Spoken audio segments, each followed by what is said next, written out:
here.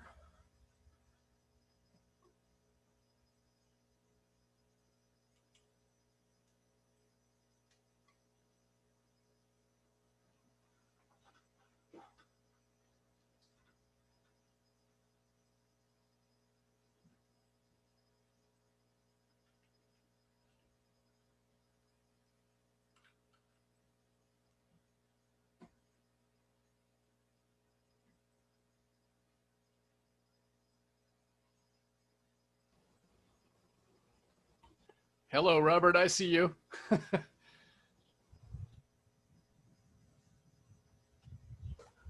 Can you hear me? Yep, I can hear you. You're coming in. Oh, wow. Loud and clear. Loud and clear. Very nice. Okay. But is it better to do this? Yes, that is definitely better. Okay, cool. Then, all right. Yep. The reason is because if your mouth is too far away, then you're not going to get that good quality sound. So yeah. Okay. Kevin is coming in. Very nice. Oh, I'm so excited today. I'm so excited. This is awesome. Hi, Kevin. Oh, Kevin's getting some coffee ready.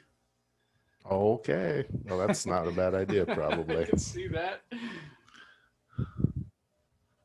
So now, with your students,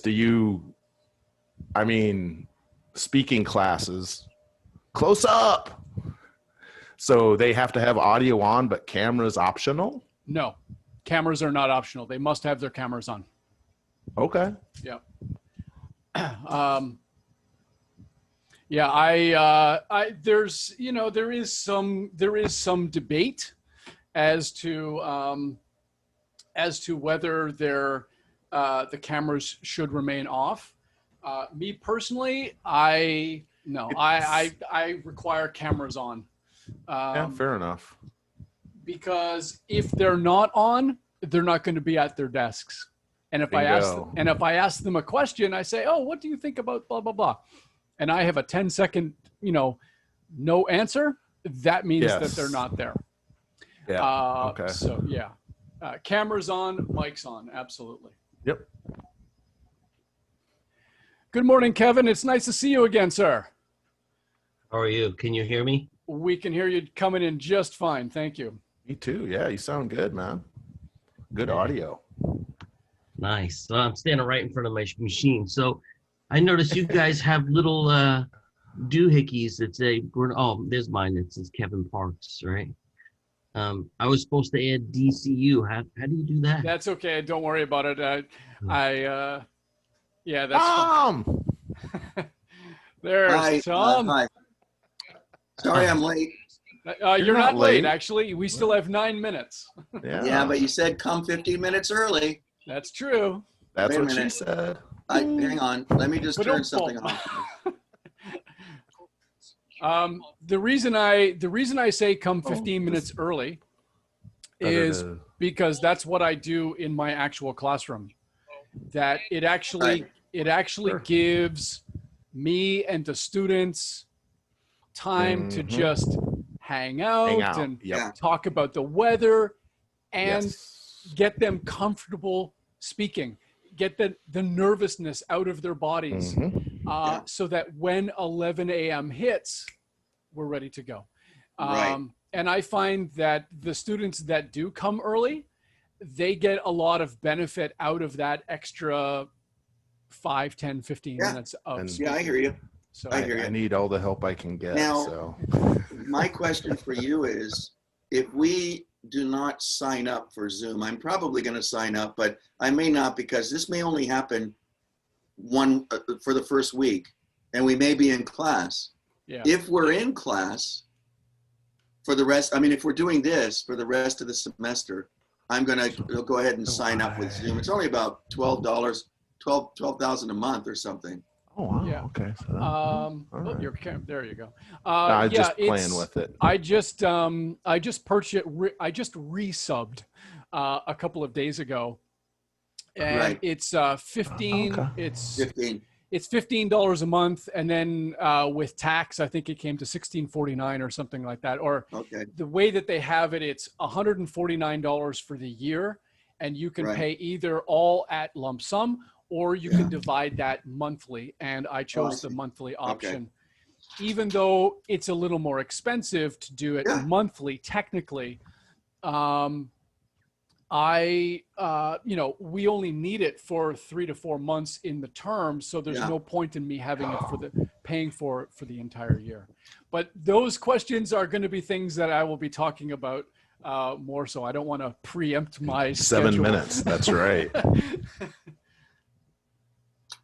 Well, I liked how you gave us the link to the YouTube video, and in the YouTube video, you explained what you wanted us to do. That's kind of a cool approach.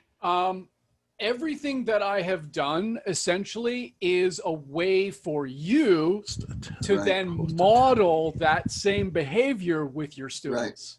That's why I did that. Or at least adapt things that might work for us. That's of course. I mean, each person is different, and absolutely. You're going to have different ways of engaging the medium. What I do is by no means set in stone. It's just the way that I prefer to do it. Those are the things that I'm going to talk about today. And then you can kind of, Glenn, it's 5 a.m. It's 5 p.m. somewhere in the world there, Robert. Jesus. Well, it's a water bottle. So. Oh, nice. Okay. I use them. No, I should bring out my Singtel bottles. But yeah, I mean, we all have our own. We all have our own. How do you record? Ways of doing things. So, modus operandi. Sweet. Yeah. Oh wow. Okay, and then so that's how you record. Okay. Well, sorry. What was that? Oh no, I was just because Ben's recording this, and I was wondering how you record. And there's just there's a very easy to use button. Yep. Yeah, there's some functionality questions I'm going to have. Sorry. That's fine. But we'll start. We're going to actually. This is just chit chat, right? We're not going to get into anything until 11. Correct? 11 o'clock is when we begin. I suspect we will have some late comers on, but they can just drop in whenever they pop in. I will be making this video available for once, because I'm recording this video in Zoom, but I'm also recording this video with OBS, which is another integrated recording software program. Yeah. And that's on my second monitor over here. Yeah. And I will be taking this class, uploading it onto my YouTube channel. Yeah. And then giving the link into the Facebook page so that people can then watch everything that's going on, and that you as well can see kind of what I'm doing on my screen. So it might actually be a benefit for you to go back and watch certain elements of the video, because you're going to see things that I'm doing in the video that you don't see on your end. Cool, man. Cool. So, yeah. How was your summer, guys? Marvelous. Yeah. Well, I had to stay in country, but it was still good. Yeah. Yeah, mine too. I read lots of books. Nice. Watched lots of hockey. It's playoff season, baby, in August, if you can believe it. Almost September. Yeah. Jeez. Yeah. What's funny is that the hockey season should actually be winding up about now. Right. But we've actually got the tail end of 2020 season. So yeah, it's funny. Yeah. And they canceled their matches today, so I have no problem doing this. Okay. Well, you could have always caught the highlights. No, that's true. But still.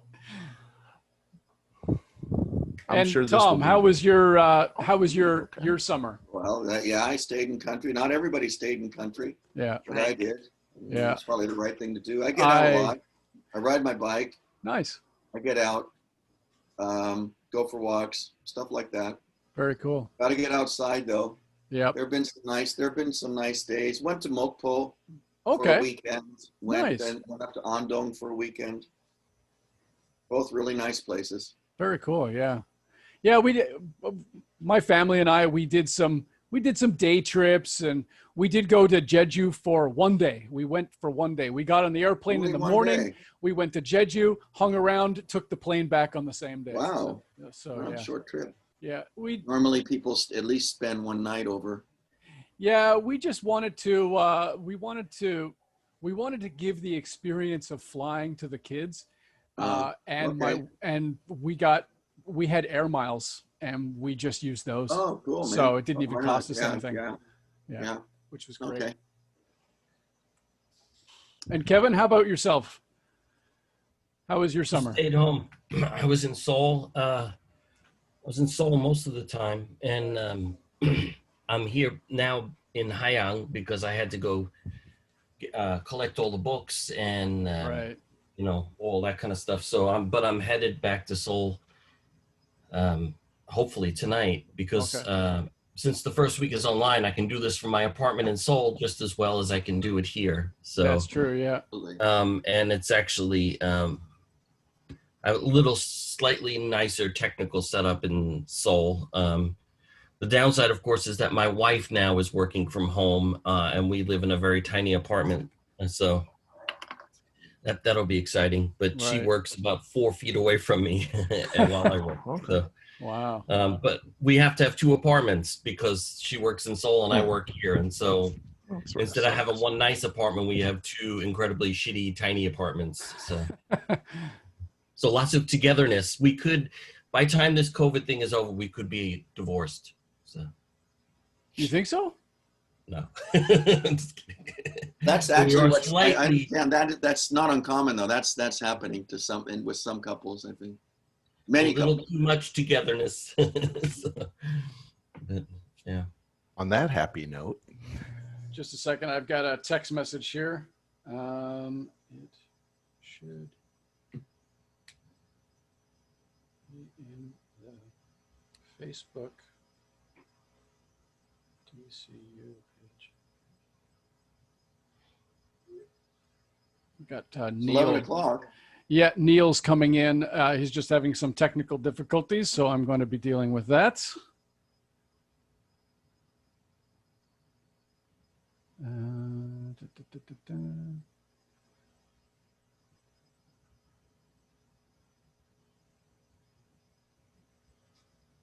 me take a picture here so he can get the.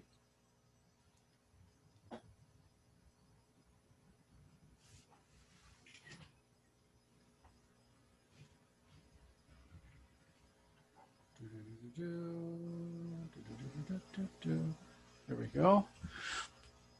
Yeah, this is one of the reasons why I like to have those classes, not the class time, but the lead up time to it, you know, that's one of the things I'm actually going to be talking about today is timing for every class, not just the first class, but every class. Well, you mean we may not be online next week. What do you think? We will be. Yeah. Like 99%. The one I'm going to preface this comment by saying this is my own opinion, okay?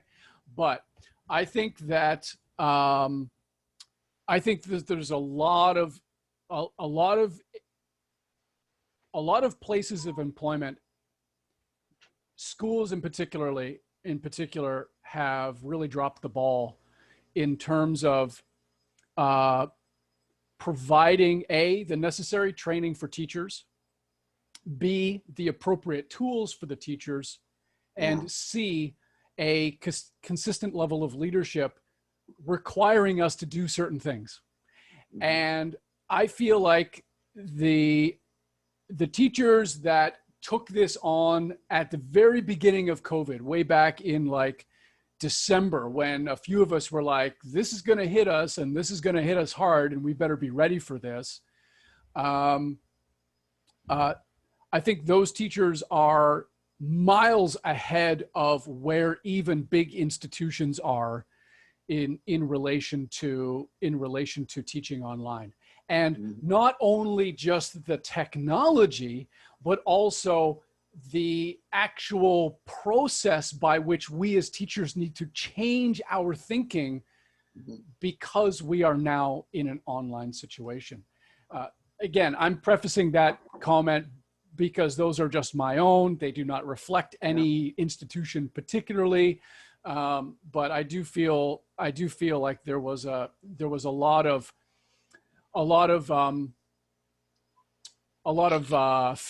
foot dragging and just not being proactive in this particular situation. So yeah, it's unfortunate that it's happened, but this is what we got to deal with. All right, so I think Neil's got the link, so I'm hoping he will come in when he's ready. Okay, I'm gonna get started here. It is 11:04, so we're already behind by 4 minutes, but that's okay. So in our with today's lesson, if I can call it that, today's work meetup, there are 5 things that we're going to touch on today. We're going to, and let me just. Whoops, that's not what I wanted to do. So I'm going to put them here.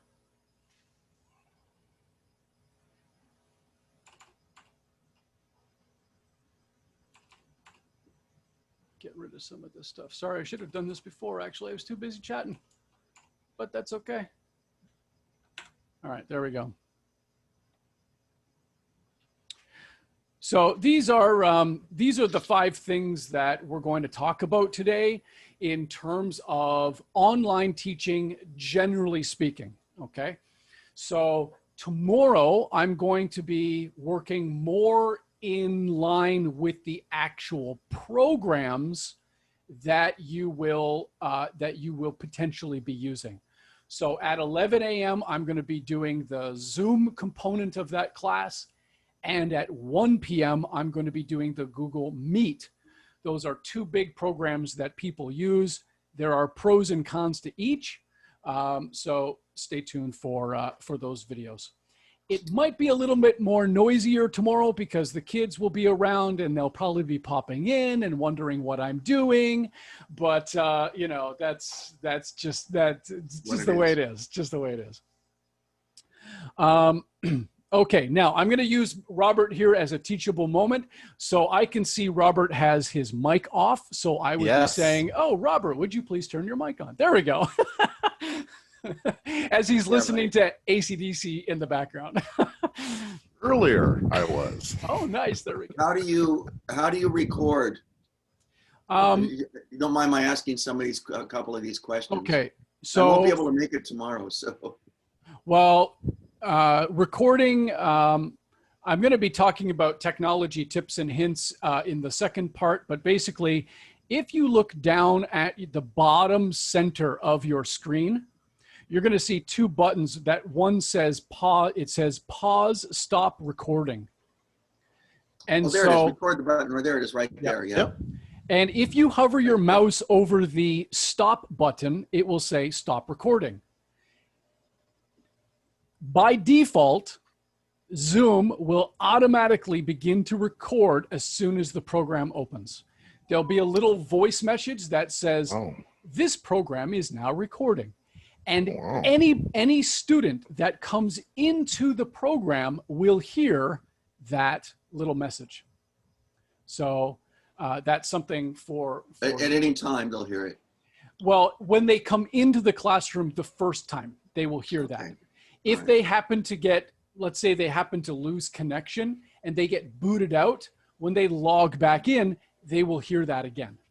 So anytime a student comes into the classroom, that particular student will hear it. You won't hear it if Neil pops into the classroom. You're not going to hear that because it's already recording for you. Okay. So let me first ask you this. Let me first start off with a question. The question is, what do you think creates stress in people when teaching online? Think about ourselves as teachers. Think about yourself as a teacher in a regular classroom. And then think about yourself in relation to the online environment. What, in your opinion, gives teachers stress? Gives teachers stress? Yes. I love that. I love the hand up, Robert. That's awesome. Well, for me, my stress would be if I gave classes on Tuesday without doing something like this first. So I am very confident that after today and tomorrow, I'll have almost no stress at all. Mm-hmm. Unless my computer blows up or something Tuesday morning.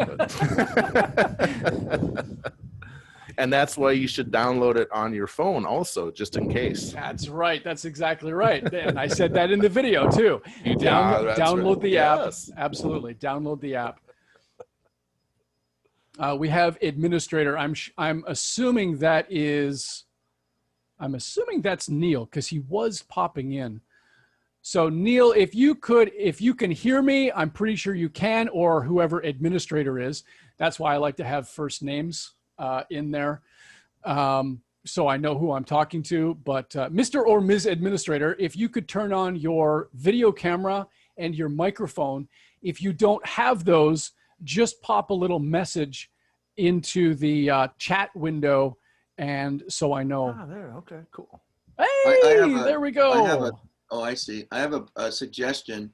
Okay, Ben. Mm-hmm. So you had us volunteer to raise our hand and ask questions.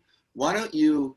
I mean, I'm suggesting this because I think it might not be a bad idea. Maybe we can look at how to do it in a way that doesn't put pressure on the student, but ask the student directly what they think. Like, we're the student, right? Ask us directly what we think causes stress. Okay, that's fair. That's fair. Okay, well, I'm going to do you one better there, Tom.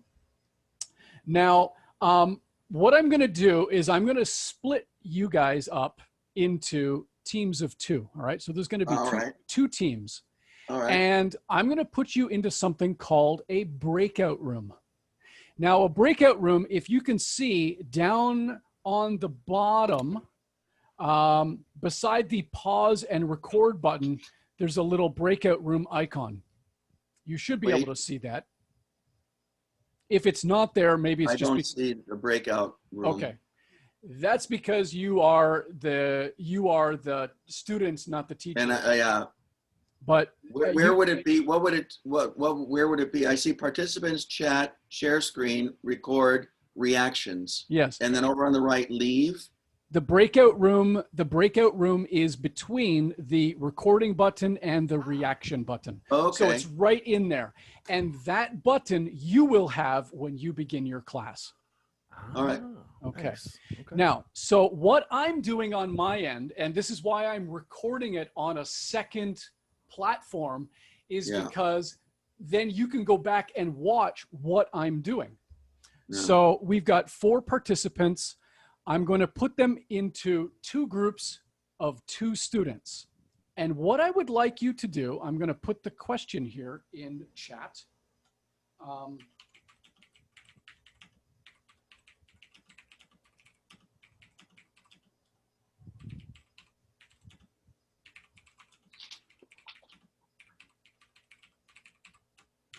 Okay, so here's the question.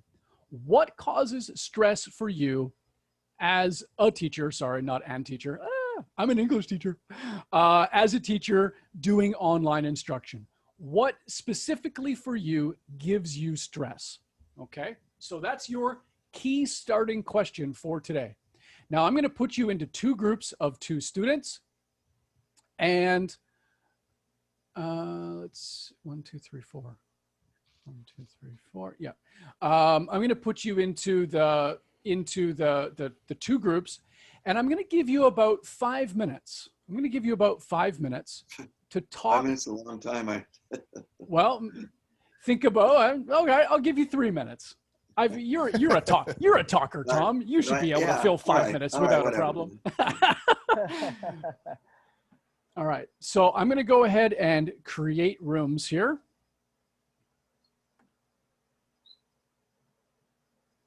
And I'm going to open up the rooms, and you're going to see a button that pops up, and then you'll hit that button, and you will leave this main room, and you will go into a separate room altogether.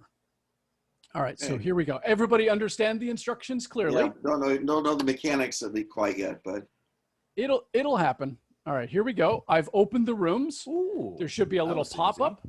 Hard and to miss hit that. join breakout room, right? That's correct.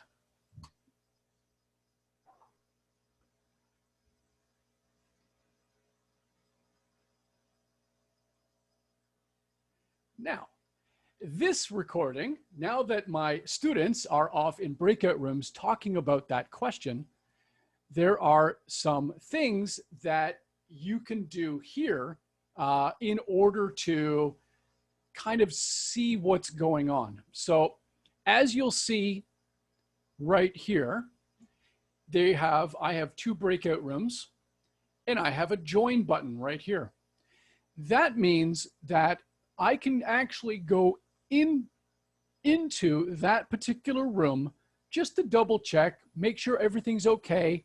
Maybe the students have questions, and so I can answer those questions for them. And then I come out of the room, and I would go back into the second room just to double check. And it looks kind of like this. Actually, I'm not going to do that quite yet. Now, here's another one here. It said broadcast message to all. So this is where, let's say I want to just refresh the question for them. So I can go to the broadcast, and I can do this. And this is the key question that we asked, but maybe a student forgot what the question was. I can broadcast. Now that question goes back to everybody that is in the breakout room. Okay, so that's how you can do that.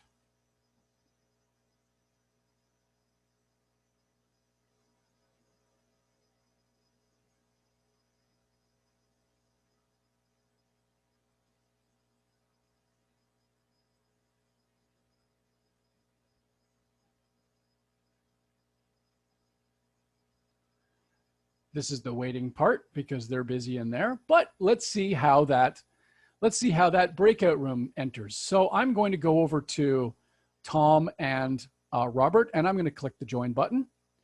Do you want to join? Click yes. I don't know what I'm doing. I'm as a teacher, I can pop into your breakout room. Nice. So I'm just demonstrating that for you.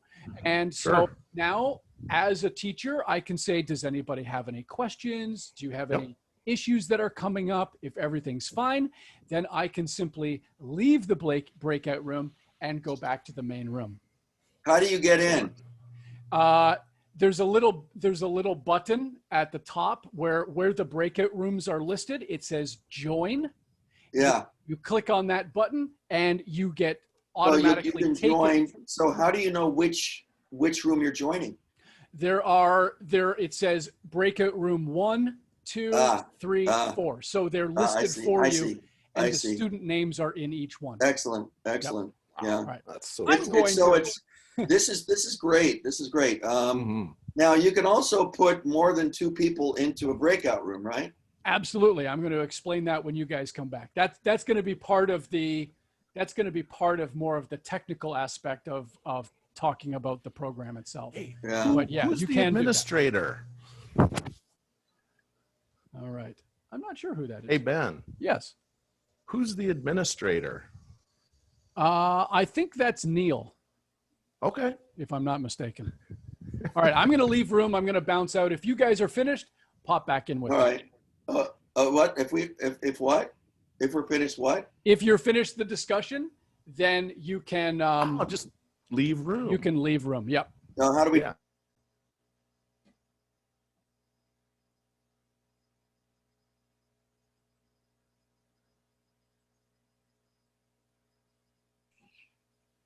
All right.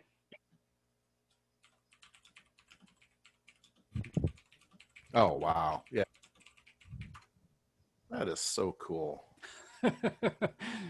What happened to Kevin? He's gone already? He'll No, be back. He's in the other room. Don't worry, Tom. It'll be okay. Yeah. Again, this is why I'm recording it on the second platform, because what I'm doing, you can't actually see this. So Right. you can go back and watch these little tips and hints as I'm Nice. doing stuff. And then you can be Yeah. like, oh, that's how you do it. I Oh, see, that's I the see. button I Cool. press. Yeah. Right. Good.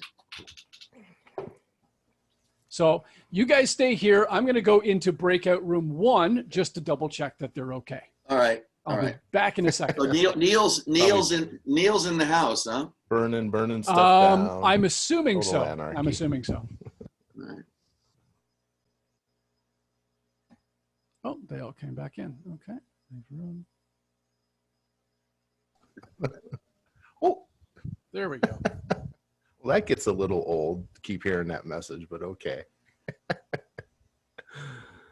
Well, to be perfectly honest, it is very, very helpful to have that message, because in Well, the yeah, first it does remind you. term, there were times when I'd forgotten to actually activate the recording because I pressed pause for some reason and I Okay. forgot to activate it, and I lost a third or half of my recording class. Ooh, yeah. wow. It's very Okay. good. It's very good to have Yeah. that on. Absolutely. Yeah. Fair Well, enough. Ben, so you record it so you can look at it, go over it, and also to post it in YouTube, right? And then upload the link to give evidence that you've done the lesson. That Right.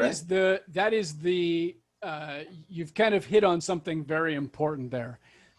The recording in Zoom, I think, is absolutely necessary for you as a teacher to have evidence and proof of what Yeah. you're doing. Yeah, of course. Now, there's a couple of reasons for that. First of all, a student might say something like, "Oh, teacher, in my attendance, I thought I was in class that day." Maybe they were, maybe they weren't. You can say, "Oh, that's okay. Let me go to the video. I'll get back to you in 10 minutes." Yeah. You go back and find that video, and you can see that they weren't there. Right. Then you can say, "Oh, I'm sorry. You weren't in the class today. That's why I marked you absent." Right. Okay, thank you, teacher. Blah blah blah blah blah. Is there a file? Sorry, I didn't know you were. I stepped on you there. That's okay. Go Is ahead. there instead of, let's say they arrived late, are you going to have to run through the video to find them, or is No. there another way you can do that? The way that I do this, and there's lots of different ways of doing it, but the easiest way that I do this is to use the existing DCU LMS system, and I will have it sitting right there. And as students come in at 11 o'clock, I look at their name and I say, "Oh, is blah blah blah here? Oh, hello. Okay, click. You're here." And I go through the list. I go through the Nice. list on my LMS. Yeah. I ask people's names. I ask them Right. how they're doing, and I go through the attendance list, and I click OK. That saves the attendance list on my LMS so that Right. I don't have to do it at the end of the semester, because that's just stupid. Right. Yeah. And then because then you have to figure out who's there and who's not, and how long Yeah. is that going to take? Yeah. So you just do it concurrently. Just have the LMS system. Are you sharing the screen when you do that, or is it's over to the side then? I can actually, I have a second monitor, so I can have my LMS on one need to screen do and I can that, have my yeah. Zoom on the other. Oh, It oh, is I see. helpful. Now, it is Yeah. not required, because you can have Need the a second. LMS app on your phone, and you can check it could attendance be- right here if yeah. you And you don't. can even flash it and it records, just so you can Yeah, see you it. can just say, "Okay, here it goes." We can da-da-da-da-da. take a picture. Yeah. Oh, nice. Yep. Okay. And Sweet. that's one of the things that is very, very helpful Actually, you know what? Hang on. I'm getting ahead of myself. Let's go to your questions.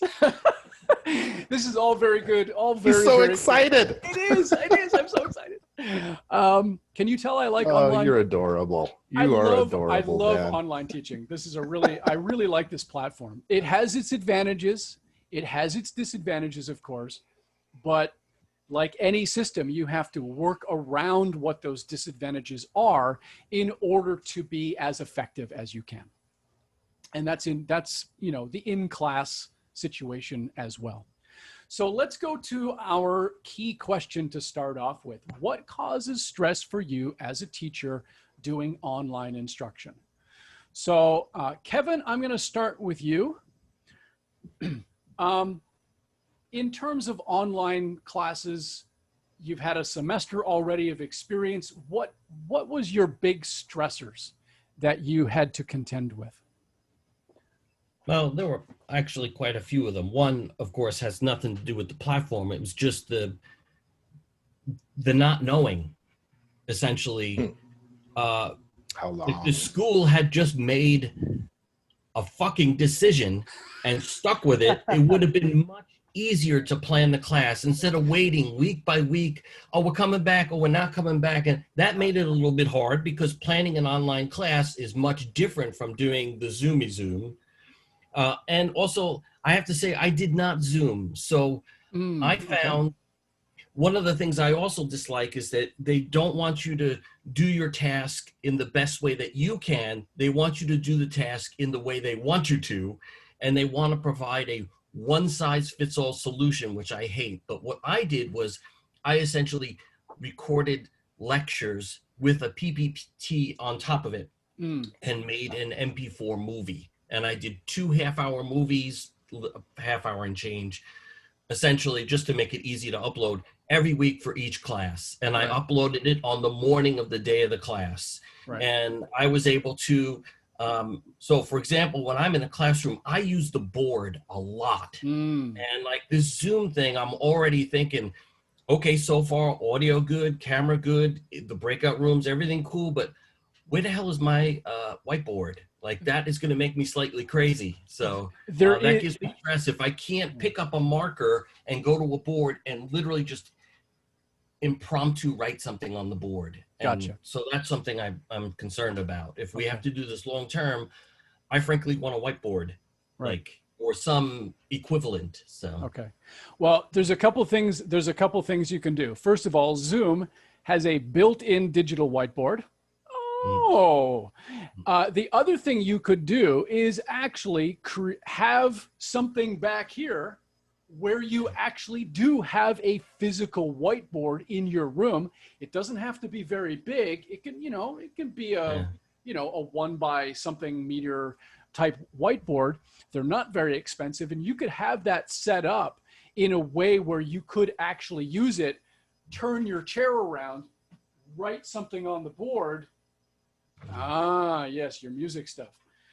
I'm just starting to see how small or how big it would have to be for that. Like if I had a whiteboard, I would probably want it to be like something that I can hand hold and put in front of my mug when I needed to and then pull away when not. But so the other thing is like, I'm also worried about if there's a built-in digital sort of whiteboard, then I'm going to make all kinds of mistakes because I'm going to be fumbling around and autocorrect and all kinds of, I don't know. I just miss the freedom of literally having a pen and a piece of paper. So if I was going to do this, I know for really long term, I would actually consider getting a 2-camera setup, one that points at me and a camera that pointed down like an Elmo, and just use that. But that's a little too fancy for what looks like my guess, if I had to guess. I mean, to me, again, the indecision,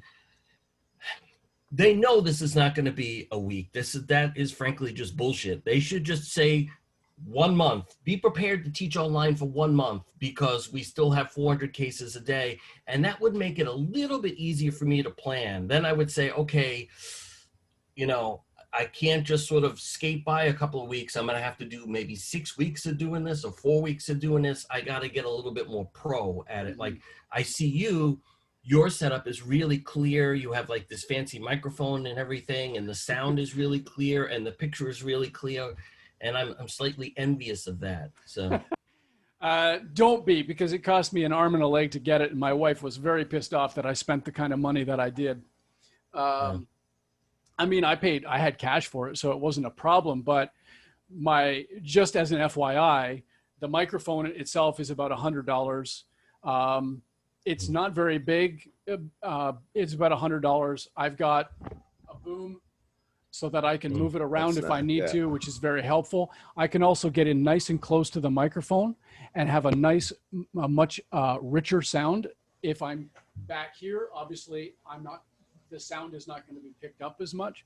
And the camera itself cost me $1,000 because it's an actual DSLR. It's not a webcam. So I can do this. Yeah. And that's my zoom. That's the lens that I can actually rotate if I need to bring in or pull out, depending on what the situation is. So yeah, I mean, you don't need to do that. This is, I'm a tech geek. So if I was going to do it, I was going to go all the way and do it. How do you think we sound? How do we sound? You guys sound fine. You guys sound fine. I don't think if I was a student listening to you, I don't see there being any problems with that, to be quite honest. But that's technological tips and hints I'm going to get into in the next one. But yeah, that's a good point, Kevin, that you make, that there are, and this is what I was saying before, that there are some things that we would need to do to kind of alter our parameters in how we teach. Now, there is something that I'm just going to show you right now, which is called share screen. Now, you probably don't have this because you're the student.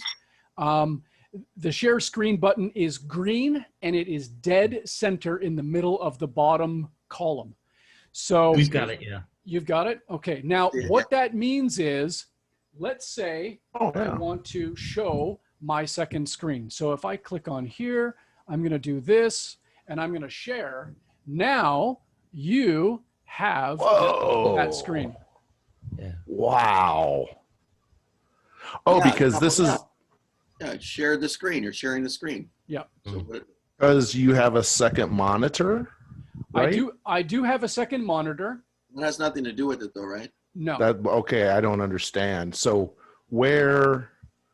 this is just a document on your computer that you have open? This is just another document that I've got sitting there because I want to be able to have my notes so that I know what order I need to be doing the class in. Okay. Sitting where?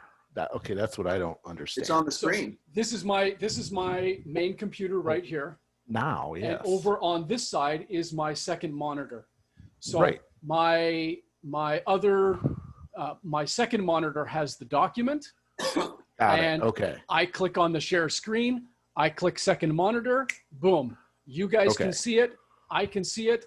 That is fantastic. And I've got an instructional tool up here. Oh, that's so marvelous. for example, let's say I want to do my annotate.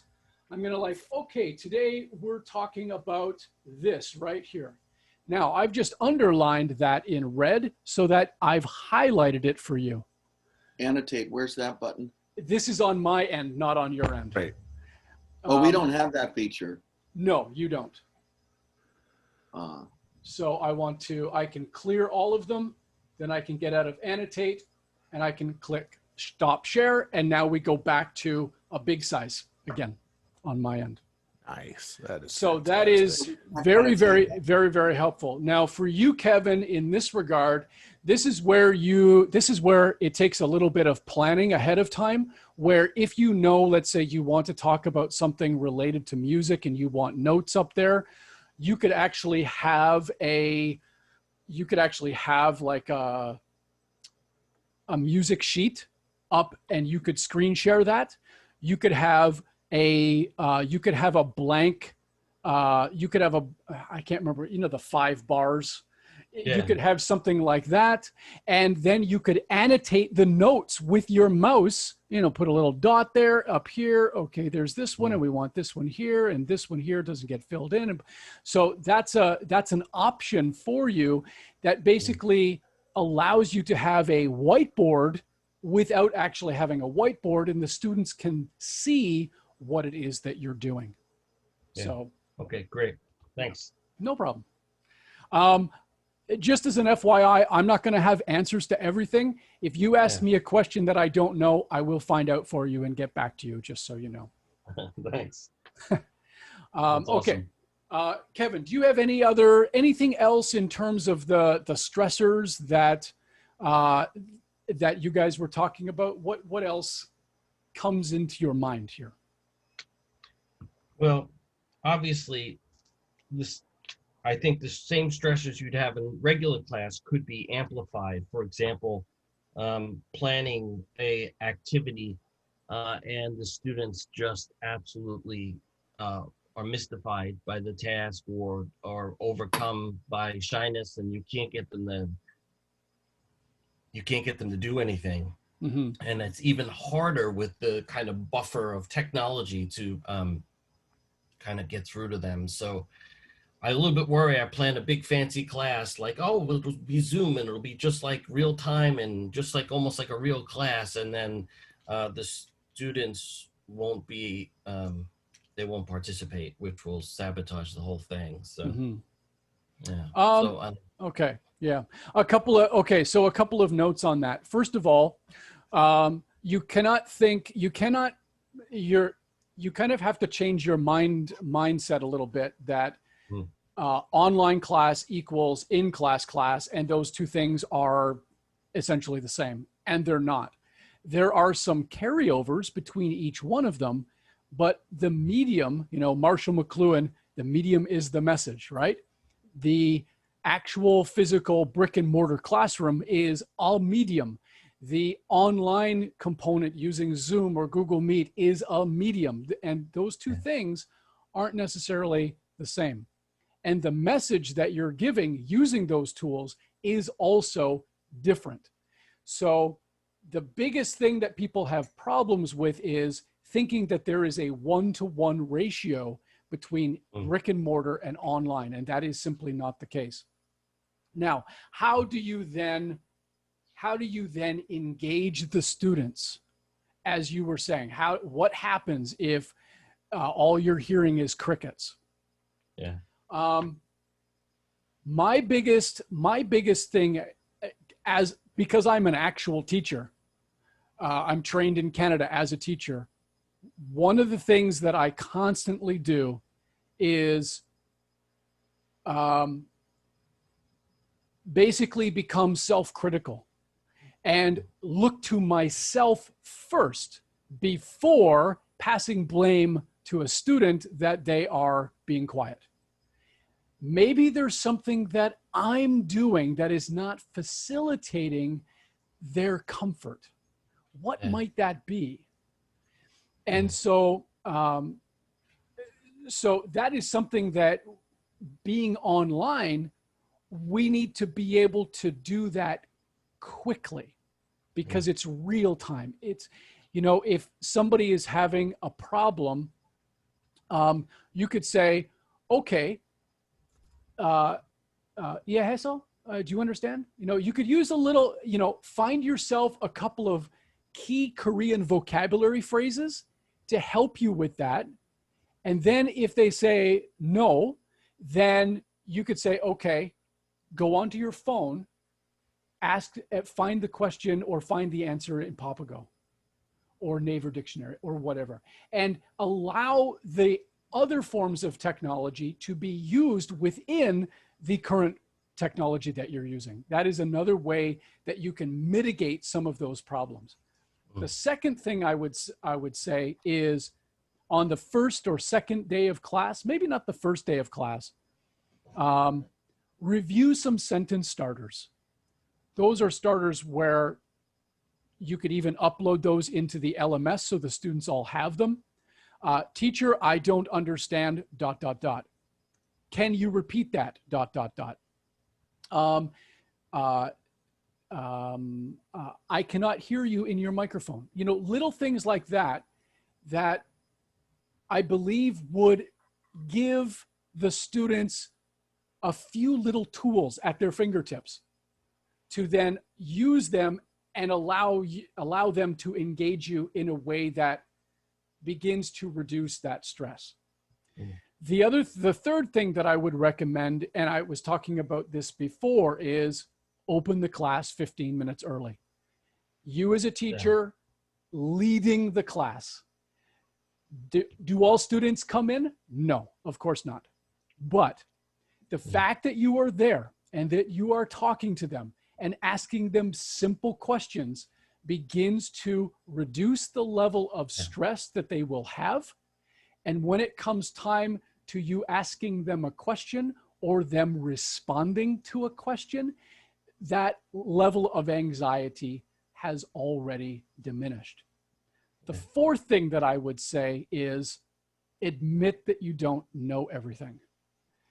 This is a situation where we as teachers are in a very, very similar situation as the students. And therefore, it's important to be human with our students. And by that, I mean, admit that you're going to make mistakes, that things are not going to go perfectly all the time.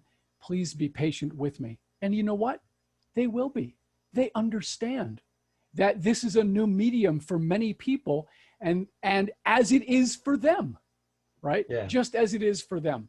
So those are four things that I would suggest to kind of mitigate some of that, that potential discomfort that students are going to have when they engage you in the classroom, for sure.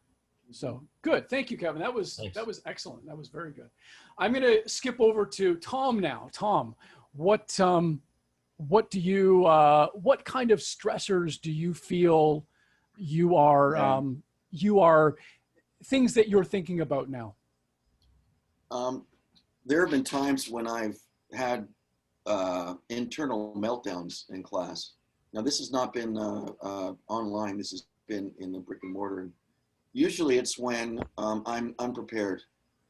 I just, for example, when we were teaching the presentation class, it was the textbook was just way over their heads. I mean, it's for presentation geeks who are native speakers, designed for those types. And I started to try to teach, and there were just blank faces out there, and I didn't have a backup plan. Okay. And I actually dismissed them a little bit early. I feel bad about that. I normally don't do that. Blamed it. And also many of the students didn't have the book. So it was a disaster. So I think being a little bit more sensitive to the material and always have a backup if there's any question, even if it's just a handout or something. Now, I don't know, we can't do that online, but have a backup plan. Don't overestimate the level of the students. And when I have a technical issue too, that can be nerve-wracking. Like, and that often happens when I'm not prepared. Yeah, this is another reason why starting your class 15 minutes early is good for you, because if there is if there is a technical glitch, you're going to catch it very early on, and then you'll have enough time to troubleshoot it, and then your class starts and the problem has most likely been resolved. Okay, so my question too is, this has to do with now I may not buy it the first week. Okay, I may do the free thing. It's 40 minutes. They give you 40 minutes. Yep. I understand that you can break it up into two 25-minute sections. Have you ever heard of that? No, I haven't. On the free version, you can go 25 and 25. So, but I don't know which buttons to push and how to I'm not familiar enough with. So there's a question I don't know, and I'll get back to you on that. Yeah, the free version is 40 minutes. And Yeah. what you'll need to do is you'll need to make sure that you tell the students at the beginning of class Yeah. that at 40 minutes, Zoom will stop Yeah. and you must come into the class again. I will admit you and we will continue. But I can use the same numbers, the same links, right? Yes, you use the same link. The students have the same link. There's no Oh, difference okay. there. So all they have to do is come back in again. All they do is click on and they're good to go. Yeah. Yeah. Now, for me personally, I don't like that because I get into a flow in my teaching and I find that really... That's why you bought it. Well, I might see, once we know what's going on, whether or not we're going to be doing this for the whole, whatever, semester or something, then I'll know what to purchase. Yeah. Yeah. I'll know what package to go with. Yeah. So that's one thing that you can do. Make sure you tell them ahead of time. And of course, as they come back week to week and they know, let's say you're on the free program, they know that,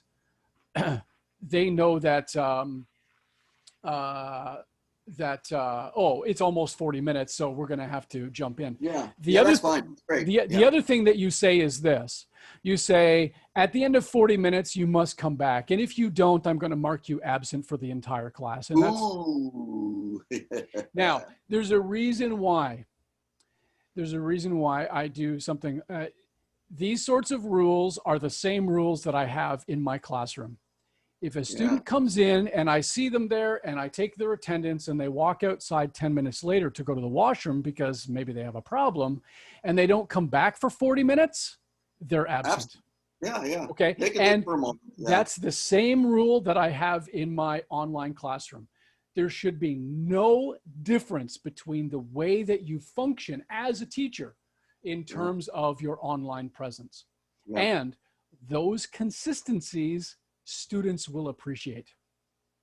Yeah. When the students know that a student has not shown up at the second half, and you're like, oh, I wonder where so-and-so is. Well, that's too bad. I guess they're going to be absent then.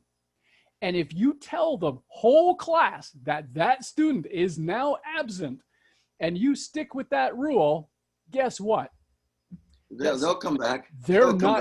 Those students are not going to pretend that they have a problem. Yeah, yeah. Now I do have a question that was sent to PM. It's about credit cards. I have a Korean credit card myself, and so there should be no problems with you signing up and having and being able to get the account. They also do take PayPal as well. So if you are a PayPal subscriber, you can go in, click on that, and you can actually activate a recurring payment through PayPal, and that will just come off of your credit card every month. So that is also something that you can do. Okay. Yeah. All right. Cool. So good. That's those are good things also to keep in mind, Tom, in terms of what you were talking about. So that's good. Robert, how about you? Can you provide any other things that you feel are stressful or create stress in your particular situation? Nope. I think as long as I'm good with tech, I'll be okay. I mean, Exactly. Problems come up, you just deal with them. It's all good, man. Right. Okay. So this is the big stuff for me though, just getting, meeting in an actual Zoom classroom to see what it looks like and stuff. So Okay. I'm good. Okay. Administrator, you've got a mic on, so that's great. Yeah. It's Neil. It's Neil. Yes. Okay. The reason, and this will actually be a case in point how technically illiterate I am, because I'm in a PC room and I tried to sign into Zoom and downloaded it, and and it's all in Korean, and the only way I got on was by clicking administrator. So that's why that's Gotcha. why I'm the Okay. administrator. So it's not I'm not a fed from the university checking on you guys. So no worries there. Well, Signature is a void here's a field. little thing for you. When you hover over your name, where you see participants, and you hover over your name, you're going to see a little blue arrow that comes up that says more. And if you click on that, and then there's a little drop down menu, and it says rename. Now, what I can do so it's got Iram Bakulgi, means change name. Yeah, that's right. So I've just changed your name for you. There you go. Oh, great! Thank you. Wow, you're like the Wizard of Oz back there, man. I'm behind the veil, right? Yeah. There you ran behind the veil. Yes. So, well, I just echo Kevin's sentiments. Yes, it was it was frustrating for all of us. So, you know, there's the first world problems, but last semester it was just the total the lack of the indecision from the university, and I think perhaps for cynical reasons they delayed, postponed it, and of course inaction isn't to prevent failure; it's failure itself. So, but just totally overwhelmed because when I'm not part of your department, so I'm kind of a little isolated, and then when the information came from the university, I got the secretary of the department just sent me these emails with literally 20 attachments all in Korean, and here you go, you know. So it was a bit overwhelming, and just not having the so last semester I just pre-recorded some classes on my phone. I got a tripod for my phone, did that and uploaded it to LMS. Gotcha. And then with the more advanced classes, I was able just to do phone conversations. So I just had a regular slot, which actually went down well because the students got a lot of kind of one-to-one time. But yeah, again, it's not. It was a filler as opposed to actually having having a solution. So I told myself I really need to start this semester. But yeah, I mean my computer in my office doesn't have a camera, so there already it's at a kind of a disappointment. I don't have a laptop currently, that broke down on me, so I just have my phone. So I feel even like the basics. I feel like even just the basic facilities you need to even begin. This is all after those things being assumed that they're in place. So it's feels a bit like I'm swimming against the tide. But yeah, I will. I guess I will.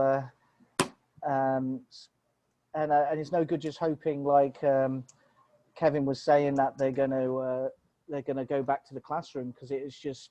I agree with him. I do think it's bullshit that it's just going to be a week, and so yeah, I feel a bit lost, to be honest with you. Yeah, I one of the comments at the very beginning before you arrived, Neil, was in relation to that.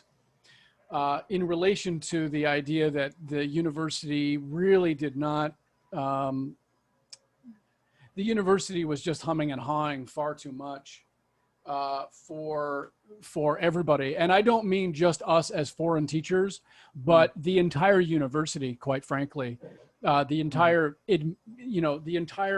teaching apparatus was completely, had completely broken down. That doesn't mean that there weren't teachers that were more actively engaged in online teaching, but when you expect a minimum, that's what you're going to get. And it's really unfortunate that the university during the summer months did not actually have a more proactive focus in terms of getting this information out. This is a kind of a, we're not sure if this is going to happen, but this is what we're going to do should XYZ happen. And that sort of thing just did not come out in a way that I think a lot of teachers were hoping, because maybe they learned from the first semester. Oh, I guess they didn't. So, but this is where, and I actually do know that, that there were a couple of teachers in the foreign department that had actually offered to put on full spectrum classes for the foreign teachers to get everybody up to speed. And those were completely and utterly rebuffed. So we have situations, we have people in our department that are very, very knowledgeable in how this stuff works. And we kind of got a tap on the head and said, oh, that's okay. We won't need those. And that, I think, shows the kind of the level of preparedness and readiness that I think needs to happen at a higher level. But on the flip side, there needs to be a level of individual leadership that comes into it as well. And that's why you're here. So good for you. And for all of those people who are going to be watching this when this gets uploaded, good for you. At least you're getting engaged in some way, shape, or form that allows you to do a better job once Tuesday hits. So, yeah. I don't know why our particular institution has kind of dropped the ball in that way. I don't know why. I know that there's a lot of other universities who are being far more progressive in terms of the level of expectation and quality of online teaching.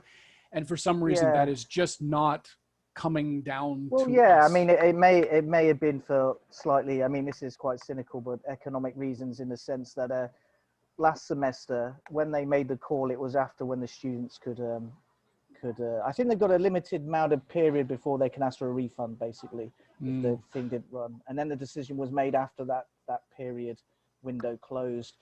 So it may be, but also I think it suggests to me a kind of fragmented management model where nobody wants to make a decision, so they don't make a decision. And actually that, because I don't want to make the wrong decision, but not making a decision at all is actually not going to save you. It's just it's going to compound the problem and make things worse. Yeah, I agree. Ben. Yes, sir. As you can see, I'm vacating my little square here. I'm actually can hear everything you're saying. I'm just reading something up. That's okay. You go right ahead. That's fine. No problem. Okay, so let me move to the second part of today's class. Let me move to today's part two of today's session, and that is the issue of technology tips and hints. So these are things that can be done regardless of your regardless of the platform that you are using, okay? Regardless of the platform that you are using. Now, let me just brighten up my camera a little bit here. There we go. That's a little better. Turn that light on. There we go. Now you can see my beautiful face.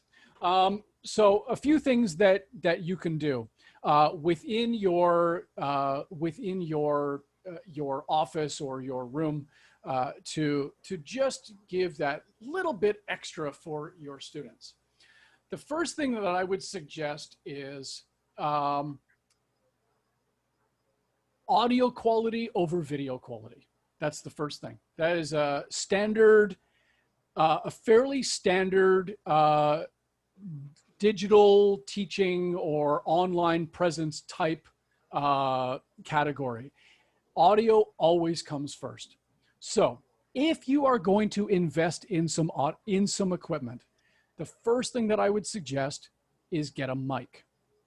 Now, even if you have a laptop with a built-in microphone, typically those are going to be okay, but the clarity of a built-in mic can be spotty at times. And so you might actually have students saying, sorry, teacher, we can't hear you. And then you're going to be in a situation where you're going to have to be like right up here because still nobody can hear you because the volume is so low. And that's not going to be good for your neck or your back or ergonomics on your desk. And that's going to potentially create a problem for you. Now, this little microphone, I'm going to just show you here. This little microphone was about, it's a Rode mic, and I got it for about $80. And you said we sound fine, man. And you don't have to spend a huge amount of money to actually invest in a good quality audio. Now, that's one thing that you can do. The other thing that you can do is actually, like Robert was doing, have a decent headset with a decent microphone. Okay. Now, in my opinion, this is going to be more expensive than this. And this is actually going to have better audio quality than a headset. So your earpieces and your microphone, in my opinion, should actually be two separate pieces. You can pick up something like this. A decent pair of in-ear are probably 40 to 50,000 won. You don't have to spend a lot.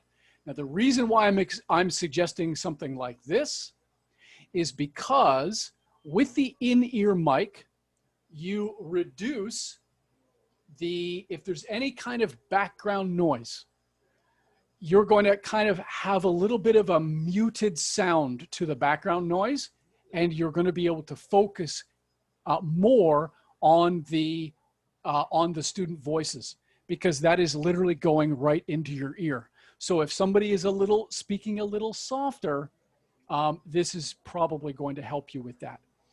In terms of my mic, where did I buy that? I got this at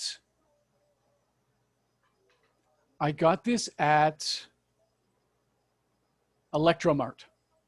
I got it at Electromart. The Electromart at Shinsege Mall has now closed, which is very sad because that was my tech mecca. However, I think there is still one at the Wolbe E-Mart, if I'm not mistaken. And like I said, it was about between 70 to 80,000 won. If this is something that you're interested in and you cannot get to the location, I'll do you guys a favor. Let me know. I will buy them in bulk on my card and I will get them to you. Okay. So that's something that I can do for you. Hopefully I don't just get inundated with 100 orders now, but who knows? So that's one thing that you can do. This here I got at like Kyobo or something like that. Like it doesn't take, it's not a big deal for that. Yes, Kevin, sorry. Is that microphone just a USB microphone, plugs directly into your laptop, or do you have to go through a mixer and all that? No, there's no mixer or anything like that. Jesus, if I did that on top of my $1,000 camera, my wife would kill me, literally. No, actually, this is a 3.5 millimeter pin. It looks like this right here. And this cable, as you can see, is actually quite short because this is actually designed to go into my actual DSLR to pick up sound when I'm recording as a handheld unit. Yeah. But what I have is a 3.5 millimeter extension cable. You can pick these up for like 2,000 won. And I just run it into the back of my desktop, which is underneath my desk, and I have no problems. If you're at a laptop, of course, I would still recommend having a little bit of a longer cable. That's one thing. The other thing that you can do if you have a laptop only, is actually seeing about buying a lav mic. Okay. A lav mic is, again, something where you're probably going to be 3.5 millimeter, and you would want to, or USB, you'd plug it in, you'd put the lav mic right on your collar or on your shirt or on your tie right here, and that will pick up the sound quite well. Lav mics typically are a little less expensive. Those will run you about 40,000 won, I think, for a somewhat decent one. So that's another alternative for you in terms of sound quality. In terms of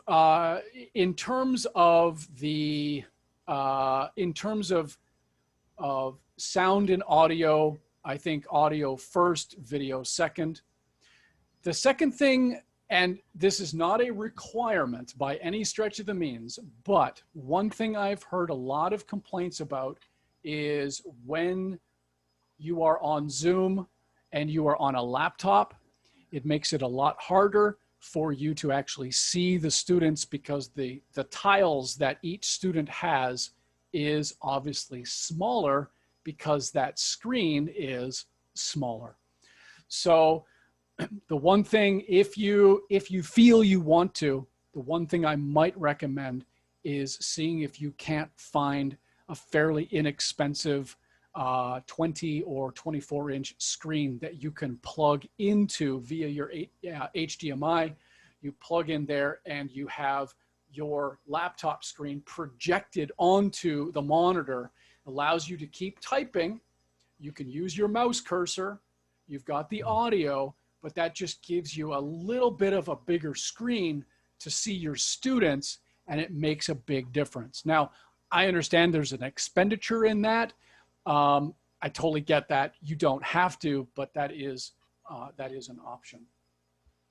So the problem I've had with that, though, and that's how I work because I have a tiny little laptop. Okay. The problem is that your microphone, your speakers, and your camera are still tethered to your laptop. And if you have a big screen and you're looking at that screen, then you're not looking at the camera, which is oddly distracting, I think. So the students expect you to be looking, that it's like the equivalent of looking somebody in the eye is looking at the camera. If you have a big screen and you're over here doing this and talking to them, it looks weird because they're just looking at the side of your face and you don't appear to be looking at them, which is weird. Right. I suppose the ideal situation would be to have separate audio, separate camera as you do, and separate, monitor, which would make it like really pro. But I'm just using my little MacBook, and I'm actually surprised at how good this is. If you know anything about audio, you know that one of the problems with laptops is that the microphone and the speaker are not, they're just wherever they can fit them in the case. And that's right. Very close together. They feed back. It's really annoying. So I'm curious. I wish I could be you to hear how I sound on the other end. So when you upload this, maybe I'll watch the video, but because your sound is super clear. And I think that really makes a difference for the students. I mean, if they can hear it comfortably, and they're not stressed out like, what, I can't hear that, because that's the other thing, right? That's slightly stressful is if you're talking to a student and you can't hear them and, you're like, what, hello, what, can you say that again? Or the sound is breaking up or, so I did my PhD defense over Zoom because of COVID. Wow. And, it was a little awkward, I gotta say. That was because it was a much larger distance, but it was also like really old professors. I'm old, so I feel like really old professors who like can't manage their technology and also kind of can't hear you, and then the sound is breaking up and everything. Right. I just think your sound is it's very, very easy on the ears, and I think that really is it's kind of impressive. I also think, frankly, that Zoom is doing something because this is much better than what, in my experience, when I try Google and Skype and all the other platforms, I did not experience audio this good. So do you find that this audio in Zoom is better than the other platforms? Google Meet is, in terms of audio quality, I think a very, very close second. I think they're almost identical in terms of the sound quality. But again, that also comes, that quality also comes with the microphone itself. Personally, I would stay away from something like Skype. Skype has always had significant issues with latency, which means that I'm talking, but they're not hearing me in real time. I've never had a problem with students not being able to hear me or have some kind of latency issue where there's a lag between what I'm saying and with what the students are hearing. So again, that's another personal thing where I like, you know what, if they're dedicated to doing this professionally, I'm going to use as professional an apparatus as I can. And I don't care if I have to pay for it, because I want the brand, I want my image, not the physical image, but I want the image of my teaching and the brand of my teaching to come off as in the best possible way that I can give it to them, you know? So that's why I've made certain choices in terms of my technology. Now, in terms of a laptop, the one thing that you can do is you can actually have a second camera that is placed on top of, and it clips on, if this is the top of your laptop here, you can actually have a camera that just attaches and slides on top of the existing monitor, where you can actually have some better video quality. And some of those cameras will actually have built-in microphones that are actually very, very good. Not perfect, but very good. And typically a lot better than the built-in laptop microphones that people have. Now, in terms of, you know, you've got your laptop here and you've got a second monitor on this side. Well, all you do is you string if your new monitor's here, put the web camera here. So so your laptop has all of the information here, and you're just looking at the main monitor and talking to them this way. That is another way of kind of logistically angling yourself in the room to be kind of eye to eye. For me personally, my camera, I'm looking at my camera right now. Over on this side of where I'm, well, I guess it would be this side of where I'm looking is my monitor. I'm not even looking at my monitor. I see it. I see everything that I'm doing. And then if I need to turn and ask a student something, I literally just turn around, ask the question, okay, what about this? And then I turn back to my camera because I'm looking in my lens. And that allows that kind of connection. You know, and students will do that too. They'll look away, they'll ask something, they'll come back, they'll look at their camera. So that's part of the technology limitation, but at the same time, the logistics that you kind of have to play around with your office space a little bit to figure out. I do that. See, best. I'm in Taegu now, so I just have I'm in Haiyan, so I just have my laptop propped up. But one of the things I found, maybe other people will find too, is that when I set up my office in Seoul last semester for recording all my videos, in some videos I showed my face, I found that what doesn't look good is if your laptop has a camera and your laptop is way too low, then it looks like you're looking up to somebody's nose. Up somebody's nose, so, so what I did was I actually just propped my laptop up really high on a whole bunch of books, so that the laptop was actually looking a little down on me, which did me a lot of favors visually. So, I mean, not really now, but usually I would have this like up much higher and also not have like junk in the background. But that's, I'm in Haiyan to, you know, because I wanted to pick up my books. When I'm in Seoul, I have a slightly different setup, but I think it's, you know, like with a laptop, you have this problem too, where the camera is like literally hooked to the hinge on your, so I can cut off my head and show you my boobies and whatever. So I find that my laptop, if I'm using the camera on the laptop, I kind of have to prop it up a little bit so that it looks good. The other thing I noticed, it's going to sound like junk to other people, but I mean, I'm just tuned on here because I got up like an hour before the thing and everything, and I'm wearing a t-shirt and I look like a slob or whatever. But when I recorded my videos last semester, I did like you. I made sure to dress as I would have dressed in the classroom. Absolutely. To model the professionalism and to send the sort of semiotic signal that this is the same, this is just as important. So I'm on here now, and I feel a little funny because you said you're going to upload this to YouTube, and I'm just like the shirt I slept in last night. But ordinarily, I would probably do like you and wear at least a shirt with a collar. And just so you know, I am actually even wearing dress pants. Okay, so it's not one of those things where, and I was doing this all first semester. I was in the full, my full teaching clothing. I was not, you know, I wasn't wearing shorts underneath my desk. That's not what I was doing.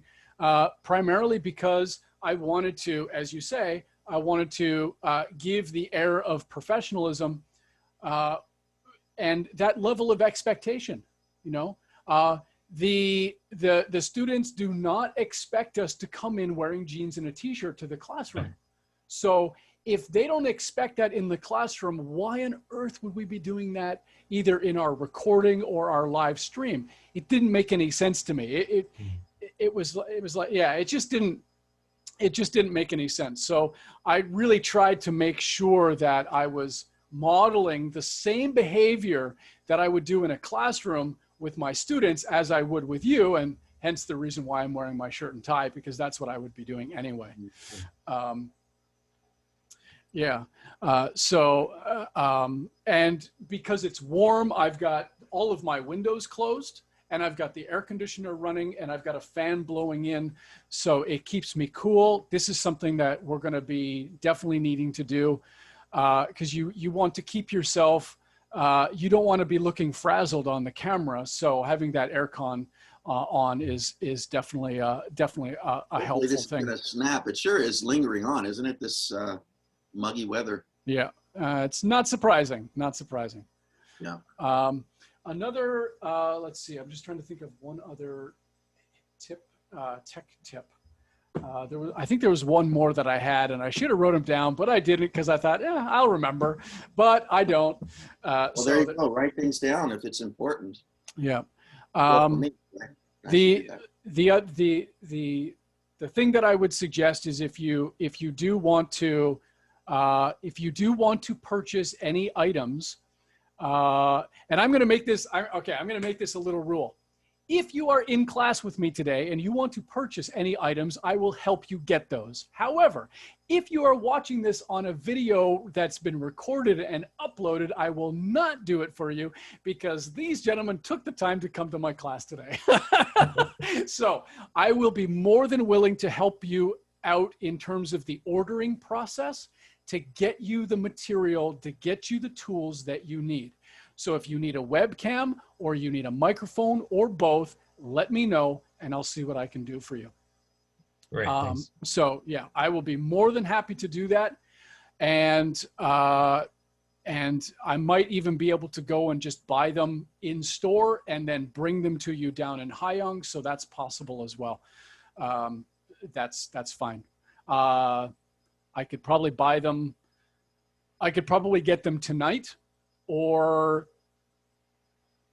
late Saturday and bring them down to you Sunday, like afternoon or something like that. So you'd have a day or two to kind of set them up and work with them before you get started on Tuesday. So that's my, there's my carrot for you guys if you need help with that. Okay, I'm going to pause there for just a minute.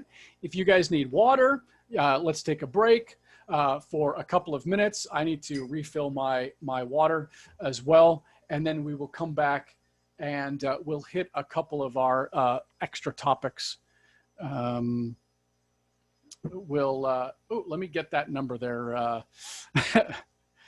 Let's see. Let me add contact right now, because if I don't do it now, it's going to disappear.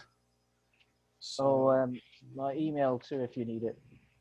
Okay, perfect.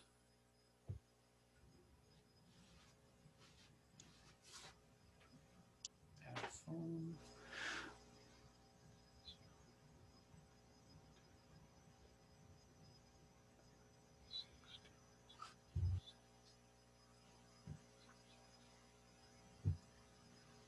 Okay, I've got your phone number in my phone there, Neil. Great. So great. Thanks. I'm going to call you right now so that my phone number is in your phone. Oh, brilliant. So, that old trick. There we go. Okay, call's incoming now. Great. Thanks. I've got it. Excellent. I got okay. it. Right. Hello, Neil. I have till 12:30. There we go. I have Perfect. till 12:30. I got some other things I need to do.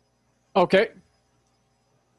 That's fine. There will be more recording that will come in after this. So I understand if you're busy, that's totally fine. I could look at maybe, but we did do some of the interactive work in the early going.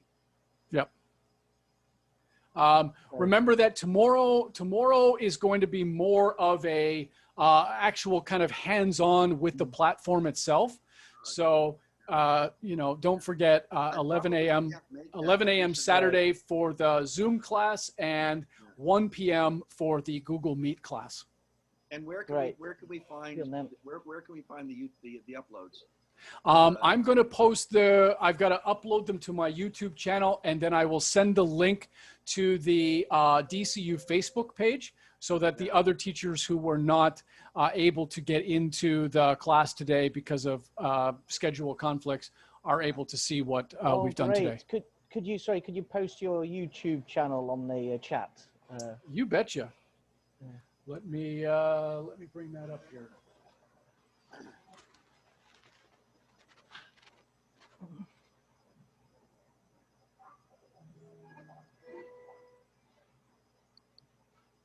Just copy paste here. If you have a YouTube channel, that mic really was a good investment. Yeah, I don't have a lot of subscribers, but any subscribers that I do have would be more than would be helpful. I actually use YouTube as a secondary teaching tool. So I will record things that are kind of ancillary to the class. Oh, I see. Little tips and hints and how do we become comfortable speaking English, etc. And I will then load those videos up into the LMS so that students can watch them as a way of providing them some additional tools for their English learning. During the brick and mortar period too, right? I had actually, interestingly enough, I had actually started working on the nuts and bolts of all of this during the brick and mortar class back in October, November of 2019. Mm-hmm. And sure enough, when COVID hit, I was already kind of in the process of transitioning some of what I wanted to do to the online platform. And so then when COVID hit, it was like, oh, okay, I'm ready. I can do this because I've already got the tools in place. And it was just it was completely serendipitous. It was a lucky stroke by all stretches of the imagination that it happened that way. You were partially, you're a conspirator. Hey, listen, I gotta go. Okay, Tom. I'll go now. Might as well. Okay. We're in transition. Okay. Yeah, I'll head out too. Thanks a lot for this. Very informative. I'm going to attend both the next two chats. So I appreciate it. No problem at all. Thanks, guys, for being here. Thanks, I'll catch you guys tomorrow. Later. Bye. Bye-bye. All right. And now there's 3. Let me just go and get some water, and I'll be right back, and we'll get started again.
The one thing that I would add to the topic about clothing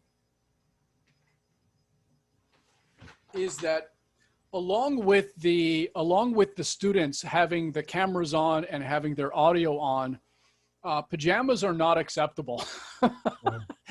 I had a fair amount of problems with that at the beginning.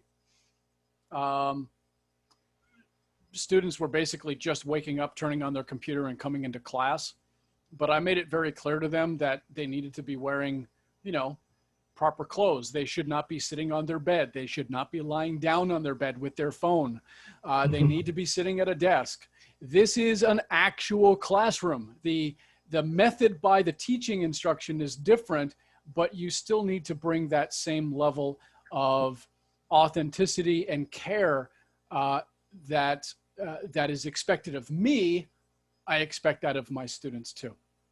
I had students who were sitting on a bus, they were in a car, they were in a taxi, and I told them that is absolutely not acceptable. And if you do it again, there are going to be consequences for you in the classroom. That is it's just not acceptable. It sends a bad message to all of the other students that are in the class, and you've got somebody on a mobile phone hopping around and trying to catch a bus to go talk to their friends in a coffee shop. No, sorry, that's not appropriate. And we as teachers need to lead by example. And if it does happen, that needs to be stopped immediately. So that's another thing for you to consider as well. Yeah, I happen to be, can you hear me? Yep, can hear you. Good. Okay. It's just that, yeah, all right. I noticed when people talk, the frame around their picture brightens up or something, and mine didn't that time. But I actually I happen to know that that there were, let's say, last term, some issues with professors doing things in their videos that the school wasn't pleased with, like say lecturing and smoking, for example. So stuff like that. So. Yeah. This is within the foreign teachers or Korean teachers? No, yeah, within. You're gonna post this on YouTube. I'm probably gonna get yelled at for revealing this. But don't do it. Don't do it. Yeah, but, the bigger point, though, is exactly as you say. You want to try to model the behavior that sets expectations from the students, and if you show up. Like I did today, but I'm not lecturing today. I'm observing. That's true. That's true. Well, you're wearing a T-shirt. That's better than wearing a pajama top. Yeah. So it's. But yeah, I think it sends a signal, whether it's conscious or not, the students, that it sends a signal that you don't take it that seriously, so therefore they shouldn't bother either, which I don't like so much. So. It's hard, I guess, in the hot weather. The issue I had was at the end of last semester when it was very hot, the air conditioning and the fan would kind of mess up my sound a little bit, because the big evil for microphones is air movement. So you kind of have to be careful where your mic is. Like you can't put your mic right in front of the fan, otherwise you're just going to get white noise. So. So that's why I have this little thing on top of it. And in fact, this dead cat actually came with the microphone. I didn't have to buy it separately. So that really diminishes. Like I got a fan probably about 3.5 meters away from me, blowing the nice cool air conditioner air into my room, and you're not hearing that. The other thing I also did was bought a pop filter. But I found that the dead cat was actually taking enough of those P's and T's out of the that I didn't have to actually maintain it. But I do actually have it sitting there on my sofa in my office, and I do put it on if for some reason I get really excited and the students are like, "Oh, teacher, it doesn't sound good." I'll just pop that right on top and put it right here and provide that extra level of audio filtration if needed. Yeah. But yeah, coming to the classroom in a way that speaks to the the kind of the dynamism and the professionalism that we want to bring to our classroom on a regular basis must be done online as well. Yeah, I'm absolutely right there with you. Anyway, it's funny because even just doing this is somehow kind of soothing. You know what I mean? Just launching the app, getting in the windows, having a little back and forth with some people gets you kind of comfortable with a little bit with the technology, and I actually have much less anxiety about Tuesday now than I did before. Awesome. Because my experience with these technologies is a little bit older and less satisfying, and I'm really impressed at how good the audio quality is and how, like you said, the latency.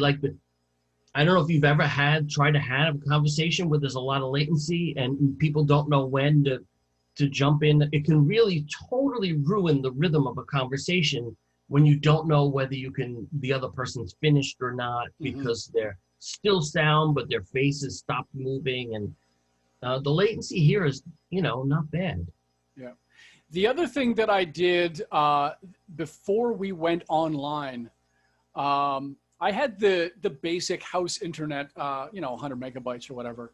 And I told my wife, I said, we're going to be upgrading to the gigabyte, and I need you to call the company and have that installed as soon as we can. And that extra bandwidth was very, very helpful because it allowed essentially the students are calling into my program. They're calling into my computer through the Zoom program. So if on my end I have a higher upload download rate, it provides a window for more information to be transferred back and forth between me and the student. So that was the third kind of tech or the fourth little tech thing that I did to really improve the quality of education, is just by going from the basic up to the Giga Ethernet. And the fifth thing that I would say is, don't use Wi-Fi. If you can help it, plug your laptop directly into with a cable. You're going to have a much, much better quality image and audio projection, because the router is generally at a subpar level. So even if you have 100 megabytes coming in and you're using Wi-Fi, you might not be having a true 100 megabyte upload download. So by plugging it directly, the little Ethernet cable, plugging that right into your laptop is also something that I would recommend as well. So yeah, lots of those little things that you can do to mitigate a lot of the problems that come later in the middle of something. So those are all things that you can do as well. Okay, let's go. Let me just find my.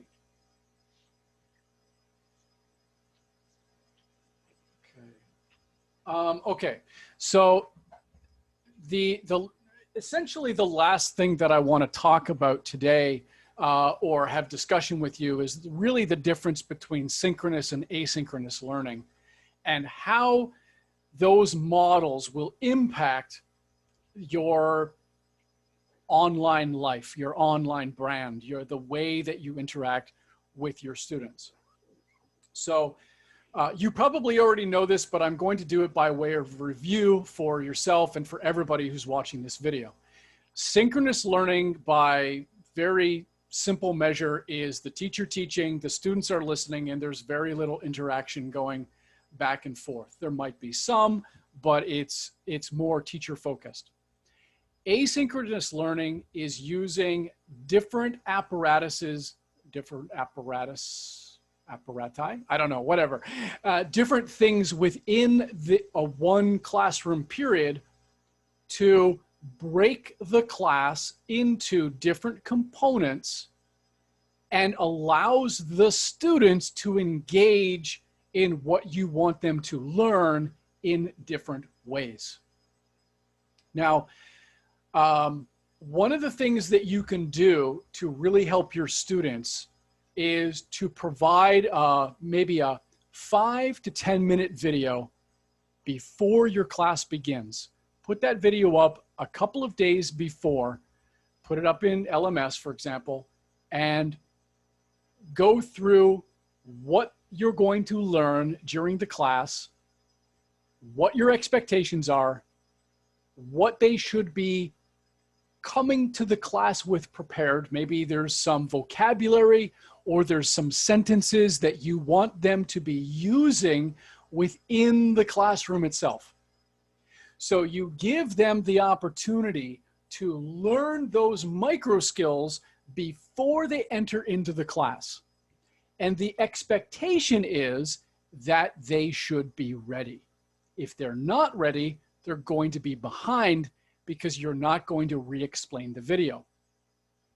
So once you get in there, boom, you start asking the question, or you prompt them. Perhaps like we did today, you use a leading question, you put them into breakout rooms, and it's only 11:02 or 1:02, and they're already in the breakout rooms discussing the question that you posted. The other thing that you can do is you can assign a breakout room captain. The captain will have a little whiteboard, and they're taking simultaneous notations of what the students are talking about, so that when you come into the main room and you've got 10 or 15 students there, then you know that those notes are there. And it also keeps the students accountable with what the tasks are that you've assigned to them in the breakout room. And again, you can go in and you can pop into the breakout room for 10 or 20 seconds and just say, hey, is everything okay? Okay, any problems? Oh no, the whiteboard button is right here. You see that? Okay, great. All right, bye-bye. I'll see you soon. Boom, and you pop into the next room. So by you engaging the whiteboard, having somebody type out the responses on that,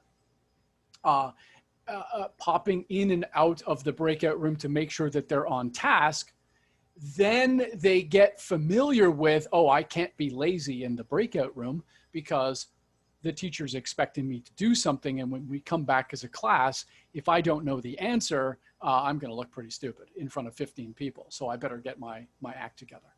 So that's something that you can do as well. It is not just a teacher-only teaching. You need to engage the students as much as you can. Now, I know that this particular, the way that I'm doing it now is not, I'm not modeling it particularly well. I understand that, but this is a slightly different circumstance with a slightly different kind of student that I'm dealing with. So I'm not worried about it as much in that case. Does that make sense? Yeah. Okay. You can look up other videos just on YouTube, like how to use the whiteboard in Zoom, et cetera, et cetera. Those online tools, they're everywhere now on YouTube. So I would highly recommend taking a look at those as kind of extra ways for you to learn how to explain those skills to your students. Now there are other applications that you can use when you are teaching asynchronously that allow for the students to interact together for longer periods of time, or if you're assigning them homework, allow them to use these programs. So I'm not going to talk about them too much today, but things like Storyboard That, Nearpod, Flipgrid. These are three the other one is Soundtrap. Kevin, this one you're going to like, because Soundtrap is a music creation program on the one side and a podcast creating program on the other. So for you, I would highly recommend looking at that program if you don't already know it. It's an excellent music/podcast type program. And in fact, I'm going to be utilizing the podcast component of that in my classes this semester. And the students are actually going to be creating a podcast for the English classroom.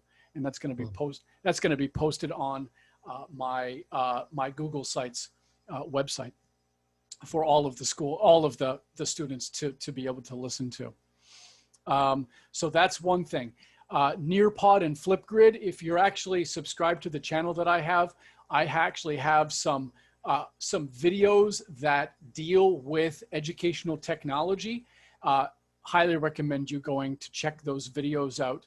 And it gives you just the basics of what those programs are. And then, of course, you can then go deep dive into some of those programs through other tutorials and things like that if you want to utilize those tools in your classroom or even outside of your classroom. One of the biggest reasons I'm using these sorts of programs is to extend the classroom out into the real world. As you probably well know, English begins and stops at the door of the classroom. When students come into the classroom, they speak. When they walk out of the door, everything you've just spent 90 minutes dealing with them is out of their brains because they don't have to use it any other time. These programs are very effective for extending the range of the language use into their day-to-day life because they have to do something at home with the language that they are using. Now, the one good thing about these is Nearpod and Flipgrid in particular is all done using video, which means that you can post a question to the students and the expectation is that all of the students will respond to that question by video. They'll upload, post it, and you'll be able to see 15 students or 13 students all posting a little 1 to 2 minute segment that can create that level of interaction. The other good thing about Flipgrid is that the students then can respond to other students from what they've said. So if student X has posted a video, student Y can say a quick hello, oh, hi, I missed you. I really liked what you said. I'll see you in class, bye-bye. It only needs to be 10 or 15 seconds, but it's a response and it allows for the communicative aspect of our teaching to be taken outside the classroom onto a web-based application that has, again, can extend the range of what you're doing as a teacher. So those are other 3 programs or 4 programs in particular that are very, very helpful. Storyboard, that is a program whereby, and again, there's a link in the YouTube channel with that. Storyboard, that is a comic book creator, and it is amazing. It's you can do it free. There's a paid version of it, but the free version is just fine for our purposes. You get 6 blocks. You get 6 blocks or 6 windows for the students to create essentially a 2D animated. Yeah, it's called Storyboard That. Storyboard That. And they can create their own situations with speech bubbles and surprises like this with the facial characteristics and all sorts of things. It's very, very good, and I would highly recommend that as well. It's a great tool if you want to double check student learning. Let's say maybe you think that there's a problem in the class and they don't quite understand something. You can assign that as homework and then have them basically build the class back to you so that you can double check to make sure that they're kind of aware of the key points of the lesson. So that's another program that is very, very, very valuable. And I tested the Storyboard That program in the first semester with the online classes, and students really, really liked it. Yep, that's the one right there, Storyboard That. Thank you, Robert. Yeah, so it's a very good program, and I highly recommend you using that one for sure. Okay.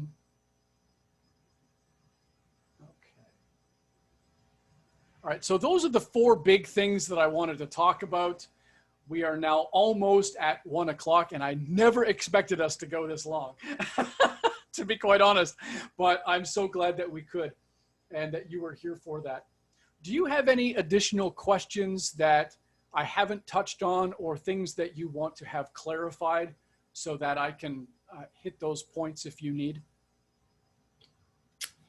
I can't really think of any. I think just in terms of dipping your toe in the water, this was really good. So I'm sure other things will come up as I think about it more and more, but I can maybe ask tomorrow. But so far, this seemed like a good warm up and a good kind of test run. So it's been, at least for me, it's been helpful because even the last time I used Zoom specifically was not this good. So it's really excellent. So I guess the only thing I'm really maybe wondering about, I think you probably already have this on tap, is a little bit more about how to use this share screen thing. And maybe some issues with that. Like, I guess there's a part of me that's hesitant to use share screen sometimes because I'm not sure what they see. You know. Mm-hmm. So well, they'll see whatever you want them to see, basically. Yeah. So let's say you've got your Zoom screen and you've got 4 files in your quick bar. You know, you've got maybe a Word document and an Excel file, blah blah blah, or maybe a YouTube video that's all lined up and ready to go, and you want to share that video. Do they hear that? They will hear that. Oh, so you could do listening in class that way, yep, using share screen. So let me just show you then. Let me just.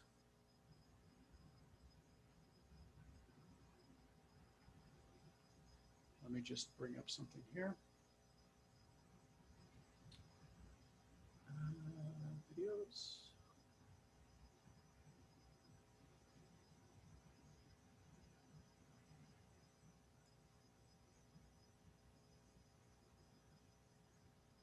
Okay, so I'm going to share a screen here. Now I'm going to be totally self-serving and use one of my own videos, but there we go. So I hit the share screen button, and I want my YouTube video to be shared with you. So I'm going to click on that and share it. And now you should be seeing that. And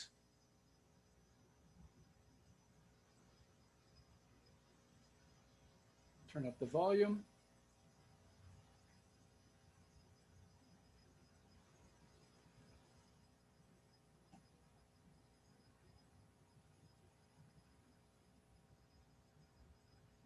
Okay, now, so could you hear that?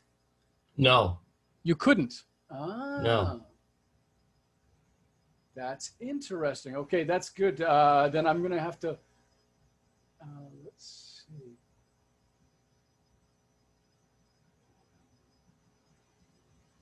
Oh, okay.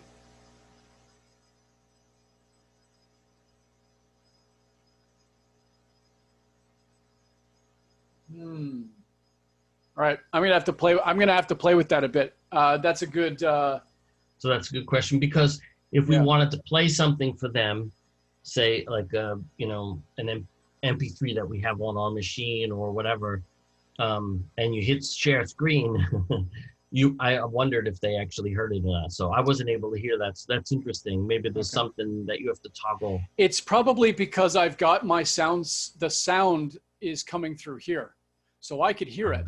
But that means I need to change my sound settings to allow that to go through. So I will play around with that, and I will, in our time tomorrow, remind me about that, and I'll troubleshoot that for you. Because yeah, that's also because then you'd be able to do listening, right? Yeah, yeah. So.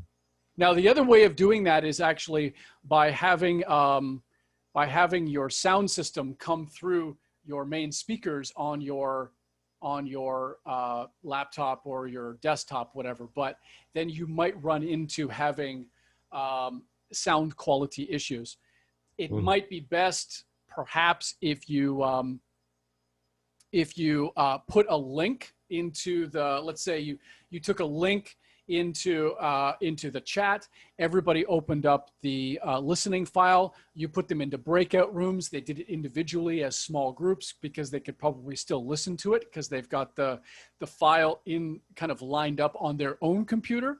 That's another way of kind of circumnavigating that one, but that's a good question. I'll do that. I'll look into that one. I guess in that case, you could also use LMS, right?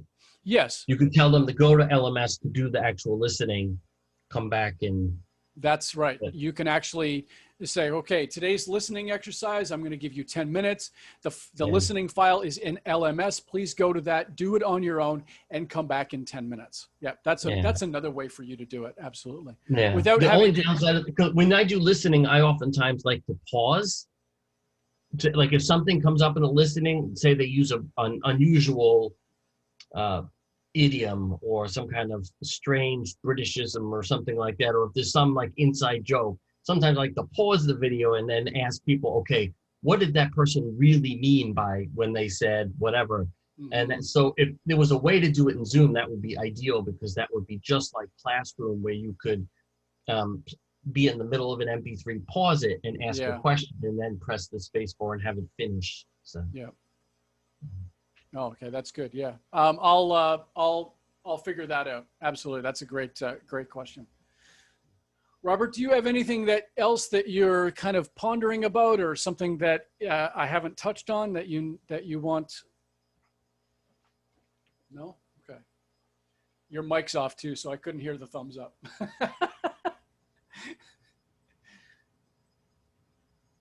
All right, sounds good. Okay, I'm going to stop it there. I think we've kind of run the course, literally and figuratively. So tomorrow, 11 a.m. is going to be more of a little bit more of a deep dive into Zoom, and then the Google Meet will be at 1 p.m. So for tomorrow, and same setup before. I will be opening up the class at 10:45. You guys can pop in and have our chit chat before we begin. Awesome, thanks, man. No problem. I'm so glad you guys were here today. I really hope this is helpful. I will give you. Let me just see here.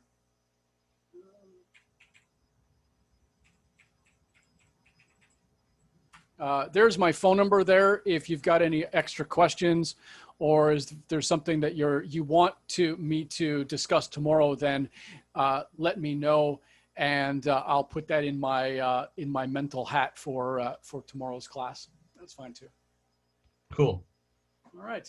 Thanks very much, gentlemen. It has been a pleasure. I really enjoyed it, and I hope you guys learned something, and that you feel a bit more confident in tackling the Tuesday class, for sure. The one thing that I would recommend, you can even do this now, is to record instructions for your students on how to download Zoom and to kind of get things set up. Post that into the LMS so that students can watch it, because we're not going to have any lead-in time to teach them how to use Zoom before Tuesday. So that would be something that I would absolutely recommend you doing, and posting that into the prep and review section or the materials section to make sure that they are ready to go. And also include your phone number in that message, so that if on Tuesday or Wednesday or whatever, if they're having problems, they can send you a text message, and you can kind of help troubleshoot them a little bit as well. So be prepared for that, because I'm sure that will happen. All right. Thank you very much, guys. It's been awesome. Have a great day. Enjoy the rest of your hot Friday. And I will see you guys tomorrow at 11 a.m. See you tomorrow. Take care, everybody. Have a great day. Thank you very much. See you.